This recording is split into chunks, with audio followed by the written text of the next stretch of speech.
Mister, how do you operate this Twitter thing or this Instagram thing or whatever the heck? You're supposed to know all this stuff. Anyway, welcome back to the show.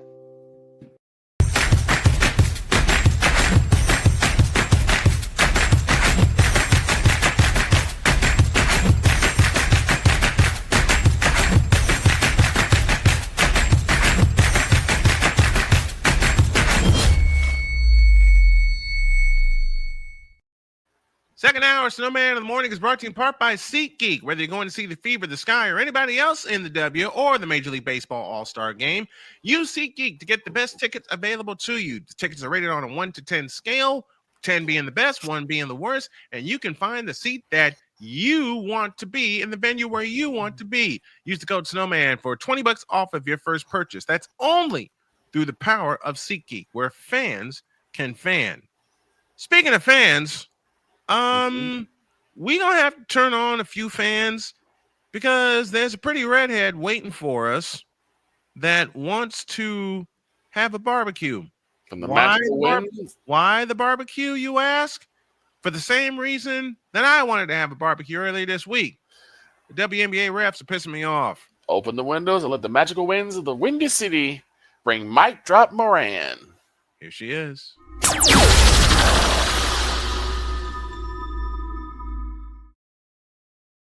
She's here. Alison Moran is with us. Hi, Allie.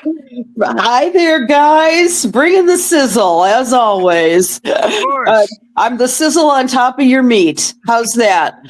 I love it. I love it. And of course, Shane's gone already. If only you were around for the other stuff that we do behind the scenes here, you would understand why I fell out so fast. You know what, Shane? She's been my friend for 14 years, so she knows how I think, and she knows it permeates to the rest of us here on the crew. So trust me, she's behind the scenes as always. Oh yeah. Now that she's here, I believe I gotta go hook up the propane tank. already got you. Watch it. I got gasoline, gang. I've got gasoline. You don't need propane there. Just a minute. Honey, turn the tank on.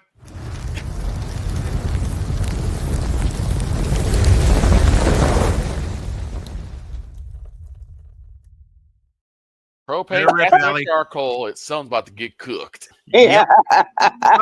Let it rip. Yeah. Okay. Look I am so angry this week at the WNBA officials for all of their petty, all of their, how do I want to say, incompetent officiating. For not calling out the enforcers of this league. Yep. The problem with WNBA is they've modernized to a certain point, but let's put it this way. There is no reason, no excuse except for this. They are all volunteers. The WNBA officials are not paid. What? Yes. Wow. I did not know that. Yes. Wow. That explains a lot. Yes, it does. Yeah. Okay. Who in this day and age wants to do a volunteer job like that? Not I, says me. Yeah. No. I didn't know this either, but I found a report about it on a very credible website. Let's put it that way. Right. And the thing is that this is kind of, I'll blame the WNBA because they don't have a system in place for allowing referees and officials to do their jobs. If you're going to rely on a group of people who are willing to give up a few, Saturdays, Tuesdays, Fridays, Sundays, whatever day of the week, you are not going to get the officiating you deserve. Number one. My God. You can see it.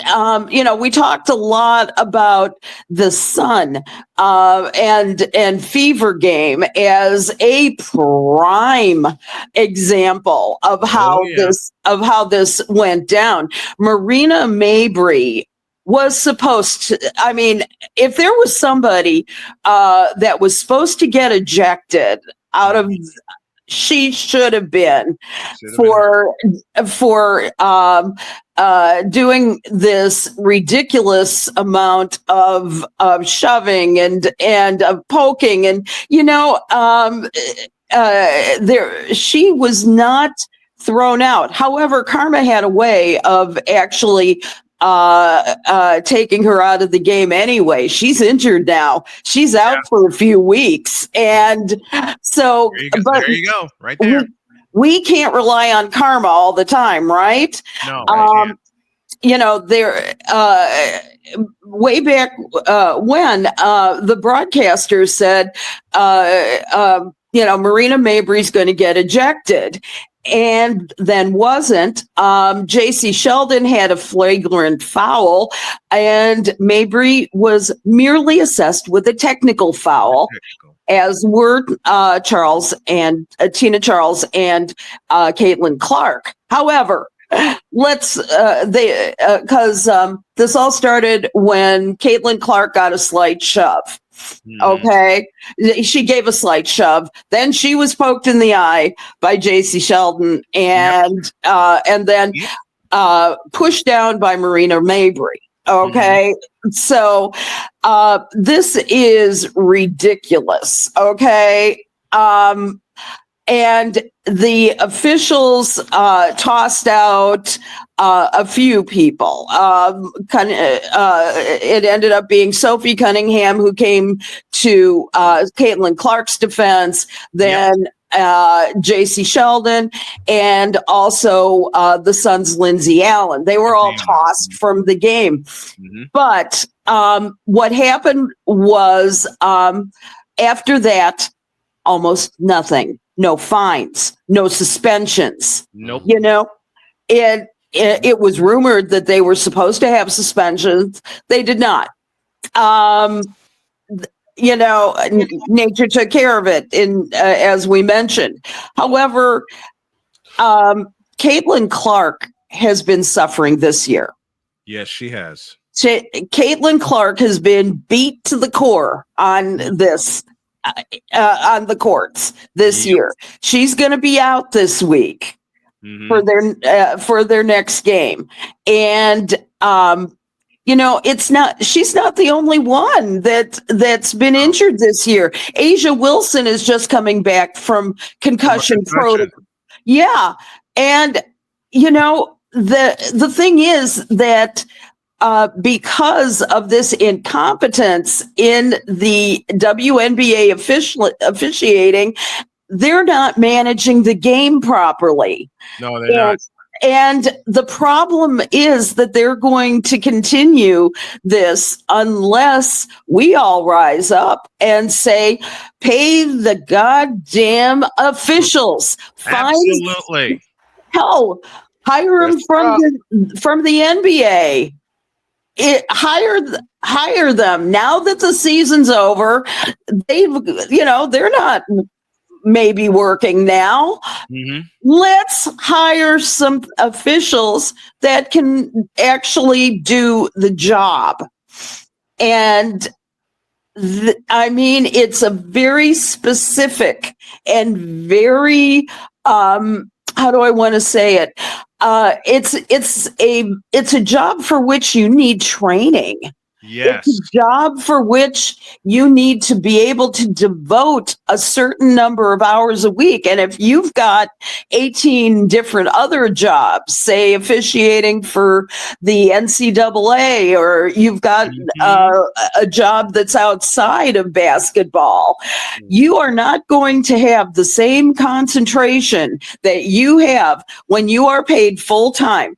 Now, the WNBA has resources, and I can't imagine a better investment than to pay the WNBA officials for doing their jobs. You're paying the players, you're paying the concession workers. Am I right? You're paying everyone that is associated with the game except for the damn officials. And what is the most important position besides the players? The officials. officials. Exactly. Then I'm going to throw a monkey wrench question into this. Since the WNBA does have resources, and I can tell y'all, Allie and I have dove into this subject many, many years from covering the Sky in person. Yeah. Why is the NBA too chicken shit to pay these people to hire them full time and give them the not just the salary, but the training they need, the off-season training they need? We've spoken to one of our favorite officials that Allie and I have spoken to, Ron Olesiak. Yeah. We've had many. We have sat down and had many a conversation with Ron. We've had many a conversation with Ron, and he said the same thing. You need to train these people. You need to pay these people. You need to make them feel like they're part of the game, because if they are part of the game and part of the association, then they can referee the games accordingly. The Officials Association of the NBA. Exactly. Exactly. Met Ronnie Nunn, who was a former official. I mean, these guys say the same thing. So why can't they do the same thing? And for think the about W and think about this. This for was the NBA. This was also something that really puts in perspective. Do you remember what happened when NFL decided to try and use other referees? Yes, God, yes. The Golden Tate catch. Both occasions I remember the referees going on strike, and then Golden Tate happened in 2013. That's right. Oh my gosh. I hadn't thought about that for a long time, but you're absolutely right. And here's the thing. That was a Monday night game. That was a standalone Monday night game in Seattle on national television. Yeah. And that debacle happened. That was such a black eye. The Fail Mary, it has been dubbed now. As well it should have been. Yes. And that was such a black eye on the NFL. They went straight back to the bargaining table and they said, get us our referees back. They had a deal within that. They had a deal before the next week because of that debacle that everybody saw live on the air. So now, and the argument still wages to this day about that. Continue, Victor. So now you're seeing something similar happen because the officiating for a lot of these WNBA games have been porous. Yeah. Oh my God. And if you're not getting properly compensated for what you do, why would you put your best out there? Yeah, exactly. Here's another problem is that there's also a problem with how they can view replay. They review their own footage. Yes. Isn't that crazy? There's the NBA has a very high-tech replay system, and it's based in New Jersey to review calls. And you can see it. I mean, how many times during the recent NBA playoffs did we see the refs go in and, dissect this high-tech footage, which is worthy of any space station? And the thing is, I was thinking that this is just like the cheapness of taking commercial flights instead of chartered flights. Chartered flights. Yep. Yeah, and it's just something I can't even imagine how many calls have been blown over the past 28 years because of this system. I can't. The first call I saw blown right in front of me, because I cover the Fever, I voice their games, and I've done all 14 games this year. I can give you a litany, because I've written some down in my notebooks back in my old office. I can give you a litany of calls that were missed. The first one that missed that led to Caitlin Clark's injury was against the New York Liberty, in which the Fever lost 90-88. Natasha Cloud elbowed Caitlin Clark. She stuck her forearm right under her before Clark was able to get a shot away, and no call. Yeah. No call. Exactly. And the thing is that this could have been avoided so easily with the right training, with the right abilities, to manage that kind of situation. And this has been going on for 28 years. I can't imagine. Yes. I can't imagine any other professional league that has been going on 30 years that still has volunteer officials. Volunteer officials. I didn't realize that it was that they had volunteer officials. Play-by-play with JJ is with us. Rachel Demita is someone I watch on YouTube, because she, like us, gives the real inside scoop on everything that's going on. And what's alarming to me is, I think one of the main reasons why so many of these calls have affected Caitlin is because even though we know it's the incompetence of the referees, but they do it because they can sit there and say, well, look at all the Caitlin Clark fans, the only ones that complain about these calls. They're putting to someone that is not necessarily, to most fans, going to be sympathetic. The same thing we said with Angel Reese. If Angel Reese was getting all these things happening to them, they were like, oh, look, Angel crying for fouls. Oh, look, Caitlin crying for fouls. And it's like, it's not that they're crying for fouls, it's that they're getting beat up and no one's saying anything. It's because the refs may not understand that that's a foul. Yeah. Because they haven't had which goes back to something we talked about earlier, proper training. Yes. Proper training. How many times this year alone, Allie, have we seen Caitlin Clark get majorly hit and they call nothing? When I did the Seattle game earlier this week, I can't tell you how many times I saw Caitlin Clark get hit, land on the floor, and be slow to get up, which is probably why she's missing the game tonight. Los Angeles, but we'll be back Friday with the matchup with Paige Beckers. And I applaud Caitlin Clark for the fact that she continues to do it with a smile and take the high road. But the game against Connecticut, she had enough. She had enough to getting shoved and hit and popped, and that scratch again with JC Sheldon, she reacted. But what's the narrative that they always spin? This is what Caitlin Clark gets. What's that narrative? What's the narrative? This is what Caitlin Clark, I hate to say this word, but I've heard it said, deserves, with all the contact and everything. And Allie, I applaud you for being the first one to bring this to me, as I do cover the Indiana Fever. I looked at it and I was in shock. We're actually saying this, and regular so-called wannabe journalists are to an effect. Here we go, running with it. Yeah, it's a tough one. And the thing is, Kelsey Plum has spoken out about this as well. LA Sparks, she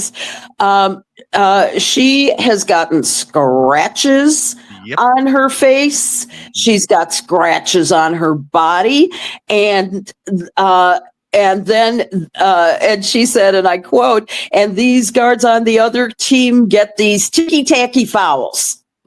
I'm sick of it." I don't find any lies in that statement. You know, the biggest person against the officials has been Stephanie White. Fever, because after the game against New York, she exploded. Has exploded every game since. She has said bad officiating is bad officiating. And I find no lie with that. Yeah. None. I mean, you can put on clinics for for young kids, but if the product you have becomes inferior because of officiating, then that negates the product. And we care too much about the WNBA to let it slide. Yes. They need to create a system, and they need to be much smarter about it. You know, let Adam Silver do some, do some work. They two can work together to create, officiating clinics or referees and things like that. They can do that. If he were alive today, would not allow this kind of officiating in the W. His name is Lawrence O'Brien. Whom the trophy is the big trophy is named after. Yeah. Larry O'Brien, who I had a chance to see in the early 80s before he passed away in 1984, would not have had this at all. No, it's pretty frightening. Becky Hammond, the Las Vegas Aces coach, has also said of that there's also been too many shots to the face. Yeah, elbows, punches. Let's call it what it is. Yeah, punches, elbows, shoves that wind up with a shoulder in the face. Yeah. It's all of that is it's brutal, and it's at some point, who knows? I doubt if it would reach the level of deadly, but the possibilities out there. Man, they need to fix it before someone gets hurt, because unfortunately what my fear is that it's going to take somebody getting horrendously injured before they say, okay, we have to, like again with the Golden Tate situation, it took a black guy like that and that was just an effect on a game for them to say we need to work on referees. And they didn't go to replay either. The officials talked about it and they decided it right there. Right. Victor, you said just a minute ago, it's going to take a big incident, a horrible injury, that might end a career. Yeah. And I'll tell you that horrible injury that just happened. I mentioned one of them, Natasha Cloud's foul against Caitlin Clark, which could have easily led to a shoulder being separated, a knock against the jaw, which leads to other things. The main victim, and I capitalize the word main, the last 2 years, we all know who it's been. It's been Caitlin Clark. Yep. It's been absolutely brutalized. Yeah. And like I said, it to me is strategic. Yeah. I think it is too. It's a way to hide it so that people, because again, if what we're saying, right? If people heard what we're saying, they'll be like, "Oh, here they go. They're gonna cry about Caitlin. Caitlin's a big girl. She can handle a little bit of physicality." It's like, it's not about physicality. This has gotten to the point of violence. Victor, they've said it to me, especially when I break out the evidence. Remember, I go over footage before every game that I do. Yeah. When I break down the film and look at the film and rewind it 3 and 4 and 5 times, and even Jody has come in and studied video with me. She'll just look at certain plays before I start cutting my video for my intros, and she'll just go, "That's a foul. That should be called." Yes, it's not. It's not, because these officials have not been trained properly. Right? Haven't they been trained properly? Because they haven't been paid. Yes, it's like they haven't been paid around. They are not salaried employees. They need to be salaried employees. Agreed. And that actually, it was Sports Illustrated. The way they reported it was that refs in the WNBA aren't salaried employees. Many have to take on other jobs, like officiating NCAA games. Wow. And so they're clearly in a minority class. Yeah, And that is simply wrong. it is. And they need to have a real effort to change that. You can't. I don't know if with the season the way it is, how they're going to do that, but it needs to be in the CBA. It needs to be in the structure of the WNBA as they move forward to make sure that those individuals are paid a decent salary. Now, everything in the WNBA has grown exponentially.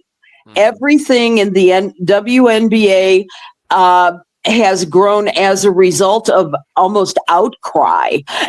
We've got more teams coming into the league. We'll have more revenue coming in. Let's make it an absolute that officials get training, they get benefits, they get consistent salary. Not just training, but say that other fundamental piece again. Benefits. Healthcare. I mean, officials can get injured in these games. And officials have gotten injured. Yes. Yeah. I was a former umpire. Yeah. I've taken a bat upside the head, an inadvertent one, but I've suffered 2 concussions because a kid threw a 90-mile-an-hour fastball and it slipped out of the catcher's glove and it bonked me upside the head. Healthcare is not only it should be necessary. It should be mandatory. It should be that's the word I was looking for. Thank you, Victor. It should be mandatory. I used to work for a minor league football team in Kane County, and even they had insurance. Even they didn't have like health benefits or anything like that, but once you put on that uniform, you were covered. And it was a tough league to be in, and I can't imagine not just doing this is the way they are right now. They're on the same track as the Dallas Cowboy cheerleaders and the Lovables, and every individual and every organization that works for a team but is not really part of the team. Right. And that's how they're seeing the officials, and that's not acceptable. It's not. It's not. And the league is the product is going to continue to suffer. Yes, they've had record numbers for viewers and different games and things like that, but the product is going to suffer if you don't train your officials to officiate the game properly. Once again, how many times have we seen Caitlin Clark get fouled, knocked to the floor, knocked into the bench, and nothing? And stuff like this slides downwards. So it's not only going to be Caitlin Clark.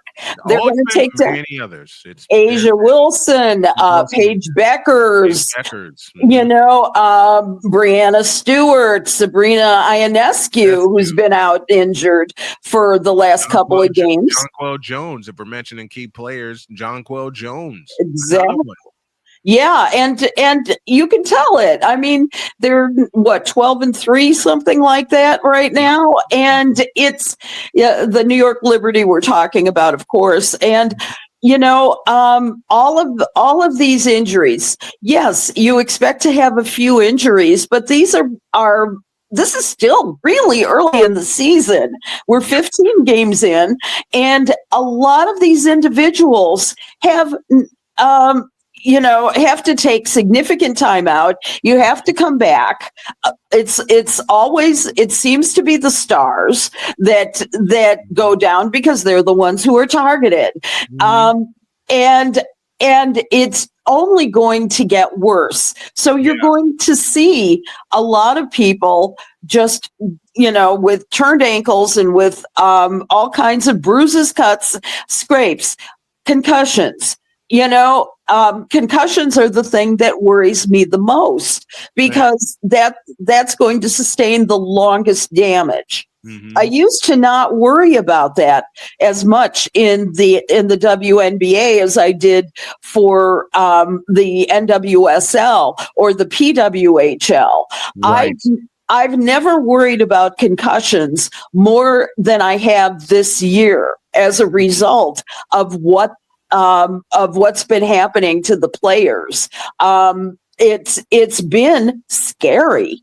And it's only going to get worse. Oh man, boy, is it ever going to get worse? All right, I think we can close the grill now. Thanks.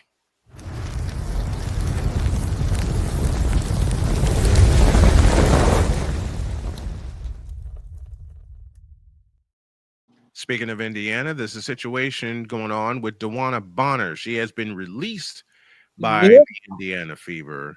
And the thing about DeWanna Bonner was that it was not a great fit with her. It was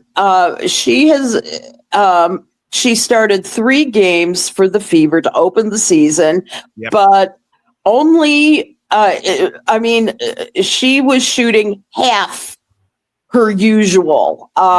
She was averaging only 7.1 points, 3.8 rebounds, and 1.6 assists in the 9 games she played before she was pardon? Was she released or benched? She was first benched. Okay. Then she was off for personal reasons, and finally yesterday, Wednesday, she was actually released. Wow. And the thing was, they basically what happened was that she expected to play a much larger role with the team, and she was not the chemistry wasn't quite right with Caitlin Clark. The chemistry maybe wasn't as good with Kelsey Mitchell as could have been. I think that and she got unhappy. There were, I think that she may have thought when Caitlin Clark went down that she could come in and be star, and that's just not going to happen. And so, she released a very nice statement saying, "Thanks for all the opportunities, Indiana Fever. We were so happy to be here, blah, blah, blah, blah, blah," all the niceties. She was very upset within the last games, and you could tell that. You could see those eyes were kind of dead. I don't know if you noticed that, Brian, but to me, she was very automaton in the last couple of games that she played, and so it was just a chemistry that didn't work out. She is also engaged to Alyssa Thomas, and really does want to play for the Phoenix Mercury. And she was, you have to understand that Alyssa Thomas is DeWanna Bonner's fiance and also a former teammate with the Connecticut Sun.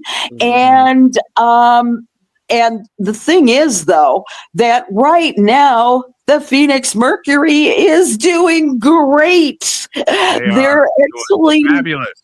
God, they have exceeded all expectations this year. This week, they're at number 2 in the power rankings. It's incredible. 11-4. I would not have predicted that in a million years. Me neither. Yeah, it has a 5-win streak, and continued, and they've just continued to break all expectations apart. They and embarrassing as it is for me as a Chicagoan and a Chicago Sky fan to say, they had a season high 107 points against the Sky last week. And oh my God, it's the thing that's been great about them is that they have they've got a great mix of overseas players as well as veterans who are wonderful. They've created a chemistry that I have never seen before in the WNBA. They've got Monique Akoa Makani. They've got Catherine Westbeld. And also, if I can pronounce this name right, give me a gold star for the day. Kitya Laksa. And gold star. You got your gold star. Yep. She's leading Phoenix in 3-pointers with 29. And also, let's not forget Situ Sabali. What an addition to that team. Oh Situ my. Sabali, yeah. She has been turned loose on that ball club. 19.3 points per game. I mean, that is just perfection right there. Yeah, you've got to credit their coach. You've got to credit their the way that he's been managing that team. Just they've had a lot of really good luck. I would never have ranked them anywhere near second in preseason. Right. Because it seemed like Phoenix didn't have the pieces to compete. Yeah, exactly. But their acquisitions have been spot on. We'll see how it continues. But at 11-4, at this early date, come on. And 2 100-point games. Yes. Of course, one of them was against the Chicago Sky, Brian. They blew them out 107-86 at Wintrust Arena. But 2 100-point games. Yeah. For the Phoenix Mercury. Yep, they have been fantastic. So I don't think they're going to need DeWanna Bonner. No.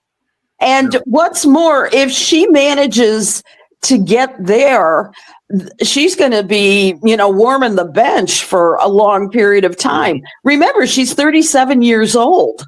I couldn't believe it when I did the preseason special. I couldn't believe DeWanna was 37 and in her 15th season. Yeah. When I read the notes, and you gave me a few notes, Allie, to accompany it.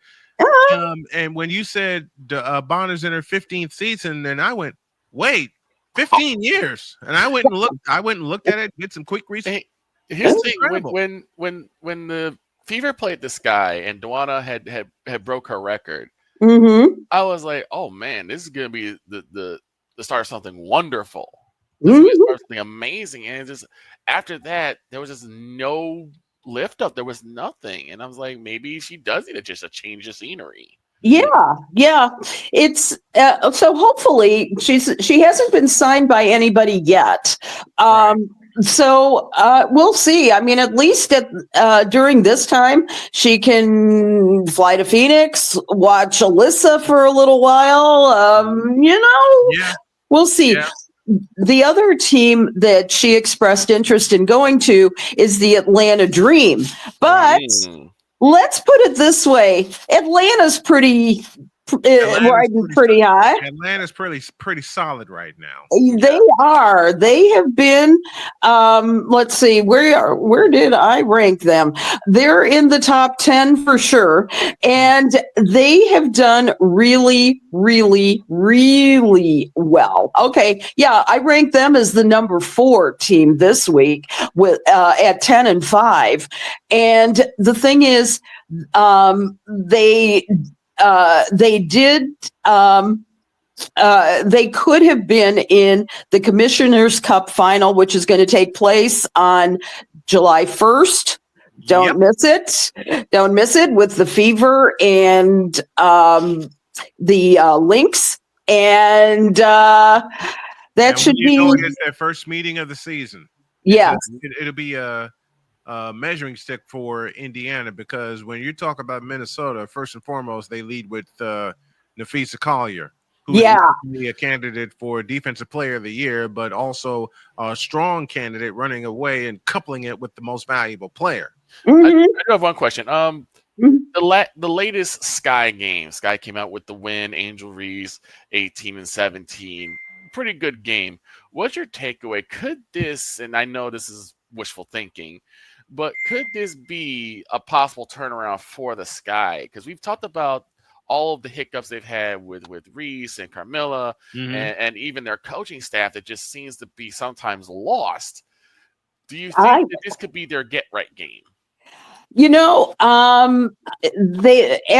the post-game press conference, Tyler Marsh was asked that question, and he was hopeful about it. But I am a doggone cynic, and understand that they won against the Sparks, which, and it only tied their record with 4-10 on the season. Right. I am a true skeptic.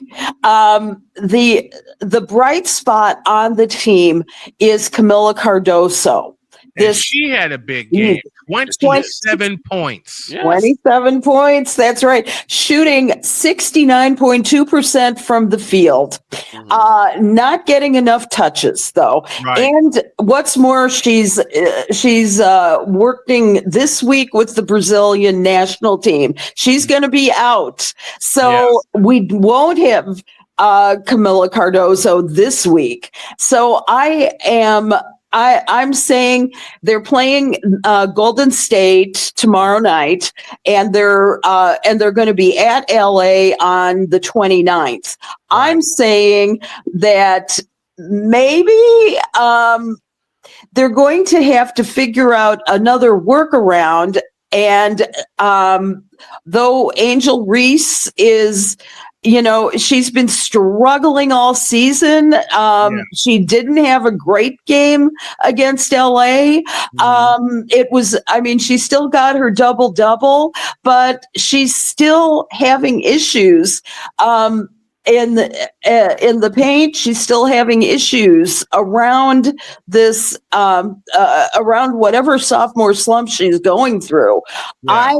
I am not thinking that they're going to be a solid team now that they've won 4 games. Okay, they have much more work to do, and unfortunately, Marsh's response that concerns me. Yeah, when you say I'm hopeful, good one. Yeah, you shouldn't be hopeful. You should be confident. You should be like, yes, this is our get-back game. We're going to build on this. Now, you're saying you're going to win every game? No. But this should be what you build on. Yeah, he was hopeful that they could build on this. The Golden State Valkyries are having a tremendous season for a new team. It's ridiculous. I did not expect them. They're ranked 6th this week, and in my power rankings, and climbing with the way that they're playing. They are playing very, very loose. They're have nothing to lose. And they're the expansion team. They're not playing like a typical expansion team. No. Yeah. But this team has come together, and what delights me about the Valkyries, and Allie, you and I highlighted it, they're going to be a team to watch with the players that they have with them, and Natalie Nikasi. Oh my gosh! Oh What a my, job done. she's a find as a coach, She right? is. Oh Yes. my God. Oh yes. She actually learned something from Becky Hammond. Mhm. She did. She did. I mean, listen, Natalie Nikasi was the perfect appointment to coach the Golden State Valkyries. And that fan base is as rabid as their counterparts, the Warrior fan base. Mm-hmm. They have Mhm. sold out and I'm looking here, every game this season has been a sellout. Home game has been a sellout at the Chase Center.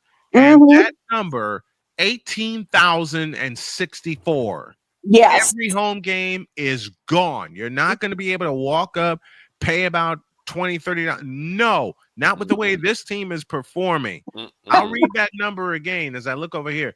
18,064 for every single home game at the Chase Center. You want to talk about a fan base that believes in their team. I mean, Indiana believes in their team. They've sold out every game also at Gamebridge Fieldhouse. Yeah. And we know how loud that joint can get. Mm-hmm. But you want to hear loud? Check out a Valkyries game. Those people are, and I say this very playfully and lovingly, those people are nuts. Yes, and they I'm are. loving it. What I used to say is my sign off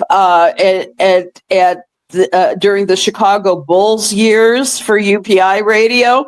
I used to always say, from the noisiest stadium in the NBA, Alison Moran, Chicago. And Listen, I've taken in a few games at the old barn. yeah. I took in game 2 of the 1991 NBA Finals in the old barn. Yep. So did I. And I walked out that joint without ears for a week. Yo, Stoma, you know what fan base they're starting to remind me of? Said, Do the Crusader Crazies mean anything to you? Oh, man. I have to tell before we get out of here, I have to tell this story. There's a couple of the notes we didn't get a chance to hit, but we're running out of time. I promise we will hit those next week, including Monet Davis. Next week, I'll give you a present. We'll dedicate the entire segment to Monet Davis. A part of the segment will be dedicated to Monet Davis. I got to tell this story. When I first started broadcasting the Catholic League on my original radio station, I didn't know how crazy Brother Rice was going to be, but I knew the tradition of the Catholic League. Those folks are nuts. They are loud. They are supportive. Mm-hmm. When I walked in to what I deemed a week later the Crusader Coliseum, because we didn't have a name for it. Wow. We didn't have a name for it. Mm-hmm. Gave it the name for the Crusader Coliseum, and then I took a peek at their student section. And they reminded me so much of the fans at Duke. So I gave them the name the Crusader Crazies. And from what I'm told to this day, it's stuck. Yep. Love that. To a point where when I came in one night and I was feeling rotten, okay, but had a Crusader game to do. In fact, it was a home matchup, and they were playing St. Rita. Oh dear God, that I know that matchup. You get it. Yeah, you get sure it. Do. Okay, Yeah. I had to play St. Rita at home with first place in the red division hanging in the balance because whoever won that team was going to race through the rest of the season and win that division. I walked in there and everybody had Crusader Crazy shirts on. And I'm just smiling. I'm going, are you kidding me? All right. See? And Rice You're a legend. Yep. Rice wound up winning the game, going away by 13. And like I said, the name stuck. Victor took in a game with me. And when Victor and I did a Brother Rice game together, he looked at me and said, how loud is this place going to get? I said, put your headset on and I'll tell you. When the kids were being introduced, Victor looked at me and I looked at him and he said, are you kidding? I said, just wait. And then Bobby Frazier got introduced and the roof came down.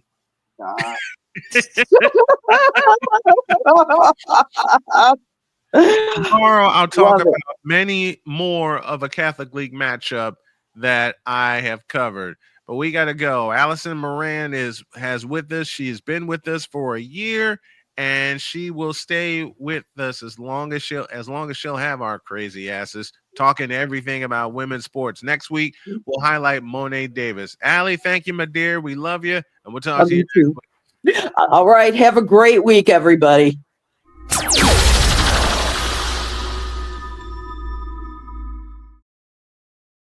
I can honestly say, after being in the stadium and the United Center, I have never done a game as loud as I did at the Crusader Coliseum.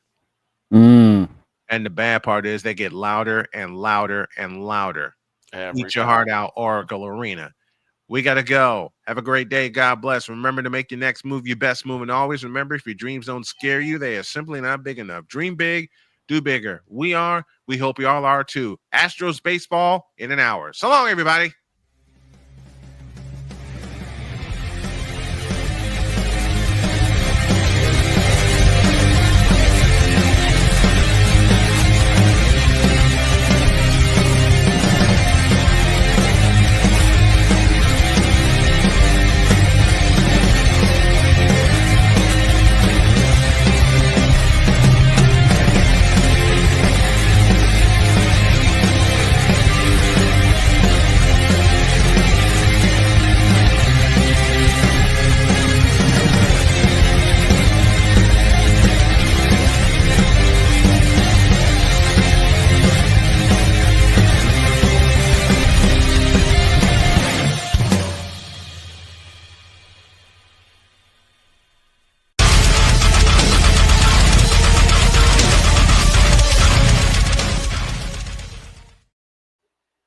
And to the NBA constituents that put on the draft last night, You fired. You suck. see you tomorrow. Ouch.